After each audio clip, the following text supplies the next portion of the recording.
Buenos días, estudiantes, bienvenidos. Hoy vamos a platicar acerca de dos conceptos muy importantes en ingeniería industrial y sobre todo en la administración de operaciones, la demanda y los pronósticos. Son dos conceptos que ya hemos escuchado muchas veces, pero que en realidad olvidamos lo importante que es dentro de las operaciones. A partir de la demanda y de los pronósticos, es que se planifican todas las operaciones, se planifican los recursos, del personal necesario, los materiales necesarios y tener una buena planificación de esos materiales son las que pueden determinar si una empresa es exitosa o si una empresa puede llevar al fracaso. Hoy vamos a tener dentro de la agenda dos puntos muy importantes, los ya mencionados, la demanda y el pronóstico. Primero vamos a abordar la demanda. La demanda es la cantidad determinada de bienes y servicios que el mercado solicita en una unidad de tiempo específica.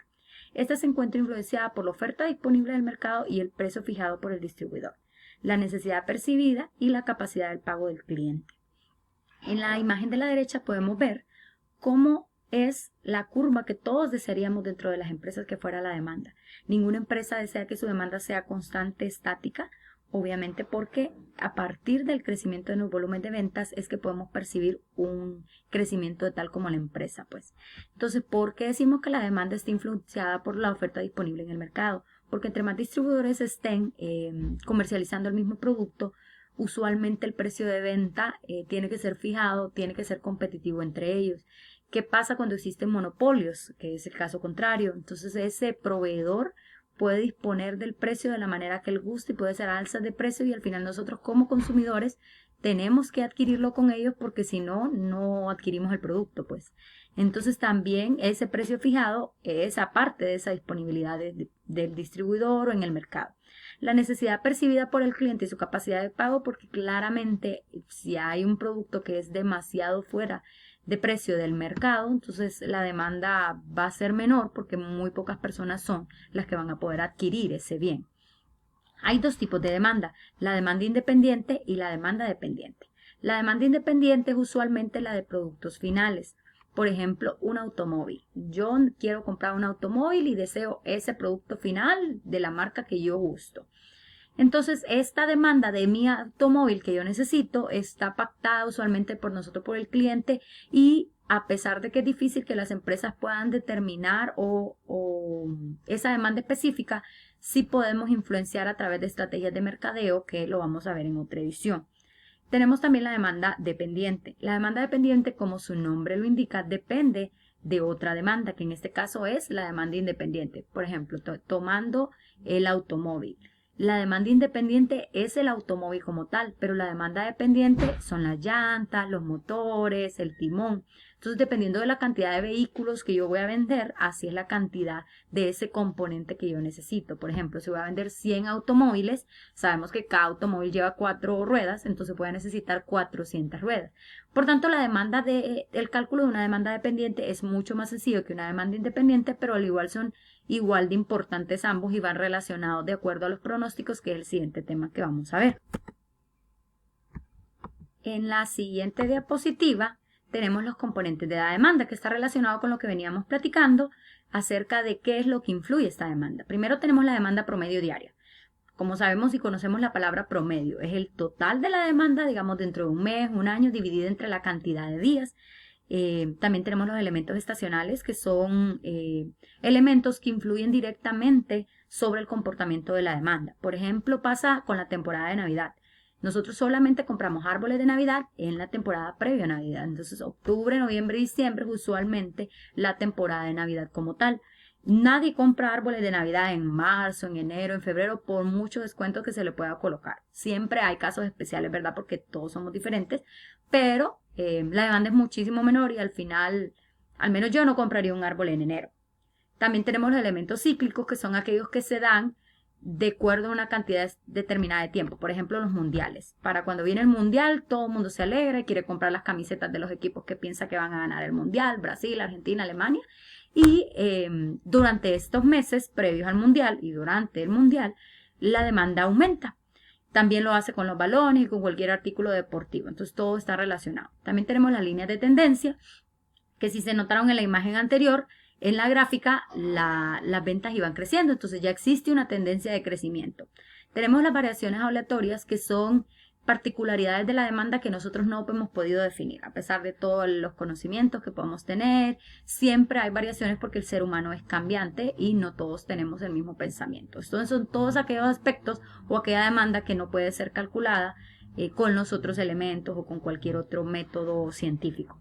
Y la autocorrelación es la relación que existe entre varios elementos. Por ejemplo, si viene la temporada de lluvia, entonces aumenta la demanda de paraguas. Entonces existe una relación entre esas dos actividades. Ahora vamos a platicar del siguiente tema, que es los pronósticos.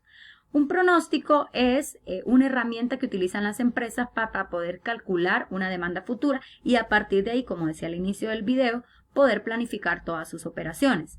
Entonces hay diferentes formas de catalogar los pronósticos. De acuerdo a Hank y Rich, que son dos autores que en 1996 sacaron un libro muy bueno, clasifican los pronósticos de acuerdo a 3 criterios. Primero, en base al tiempo. Tenemos pronósticos a corto y a largo plazo. Los de corto plazo son para planificar usualmente programas de producción. Entonces yo quiero saber cuánto voy a vender en la siguiente semana.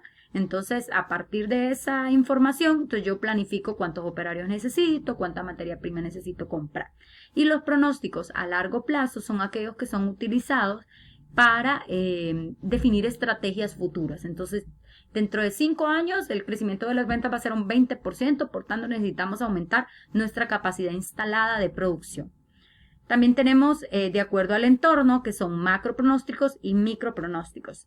Dentro de una compañía, un macropronóstico es el que abarca toda la compañía en general. Vendría bastante relacionado con los pronósticos a largo plazo, porque las decisiones que tomemos a partir de estos macropronósticos van a impactar a toda la compañía como tal. Y los micropronósticos son aquellos que utilizados para un departamento en específico. Es decir, viene la temporada navideña, necesitamos más personal dentro de las tiendas.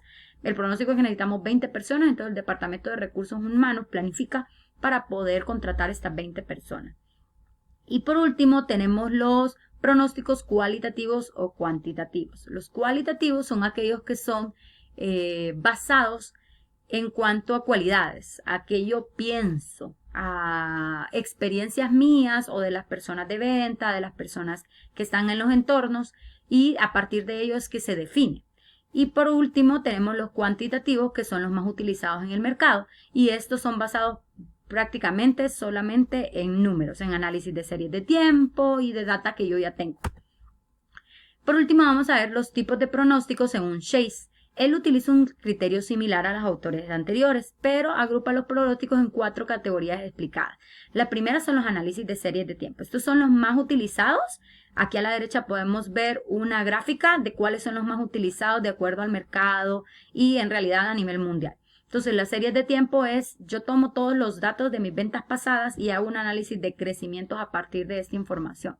Los modelos de simulación son bastante utilizados porque las empresas grandes hoy por hoy ya cuentan con sistemas que les apoyan a hacer este tipo de análisis. Entonces, dentro de estos modelos de simulación nosotros podemos como interferir y poner varias variables y estarlas modificando de manera que yo pueda saber cuáles son los pronósticos que resultarían de esa modificación de variables. Tenemos los pronósticos de relaciones causales, como comentaba anteriormente, es, bueno, ya dijo el país o los meteorólogos dijeron de que en noviembre va a llover mucho. Ok, entonces si va a llover mucho, yo necesito comprar más sombrillas para poder distribuirlas dentro de mi empresa. Y los cualitativos son aquellos que utilizan a la mismo personal, a las personas que tienen experiencia dentro de la empresa para poder establecer. Entonces, dentro de los cualitativos yo puedo juntar un grupo de gente y ser vendedores, jefes de tienda, personal de mercadeo, y a través de ellos poder indagar de cuál sería el mejor pronóstico, ¿verdad?, que yo debo utilizar. Bueno, esto ha sido todo por la edición de hoy. Les agradezco mucho por su visita en nuestro canal Industry y los espero próximamente.